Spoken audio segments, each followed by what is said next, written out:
Oliver Delft hated politicians. Most people profess a dislike that springs from distaste at what they perceive as the hypocrisy, double-dealing and populist vulgarity of the breed. Delft disliked them for almost opposite reasons. It was their grindingly slow moral probity and obsession with accountability that maddened him. Accountability in a double sense. Their pettifogging fixation with audits, financial openness and treasury rules was as numbingly odious to him as their perpetual nervous glances over the shoulder towards Commons ethical committees, best practice guidelines and investigative journalists. If a thing was to be done, then surely it should be done without qualms and scruples. Wavering and havering about morality was almost always, in Oliver's view, the least moral option. He had warned them about Kosovo, Chechnya, Nigeria, East Timor, Zimbabwe, Myanmar. He could name a dozen little local cancers that could have benefited from the quick kindness of invasive surgery, but had instead swollen and flourished in the name of ethical foreign policy or constructive engagement. The politicians had failed to listen and paid the price. The secret world's big secret was that it made a profit. This simple and surprising truth had saved Delft's department from even more ministerial interference than he had already suffered.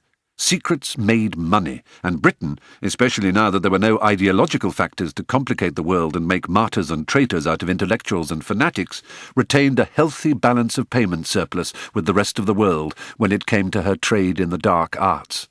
So long as those figures stayed on the right side of the ledger, ministers could be relied upon to allow Delft a freer hand than that enjoyed by any of his successors since the Second World War.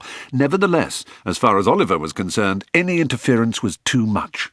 It is a melancholy fact that shareholders in a company that makes a fat profit are greedier in chasing down every penny than shareholders in a company that breaks even or reports a small loss. Delft had siphoned off over the years enough to guarantee him an opulent retirement, but there was always room for more. For the moment, however, his rectitude was beyond question. Every pony for his daughters and every necklace for his wife was bought with honest money from his meagre public salary and dwindling inheritance. That he had made provision for a better life in the future, no one could possibly guess. He was covered. In the meantime, however, his surface life continued on its dull and grinding course. Today, for example, was a day of meetings. He weathered the fortnightly RAM committee with his usual show of patience. The resource allocation module had been the bright idea of a 23-year-old wunderkind from Treasury, and Oliver's private contempt for the fashionable accountancy mechanisms dreamt up by such weird creatures knew no bounds. Old-fashioned double-entry bookkeeping with quill and faint-margined foolscap was more secure and less easily manipulated.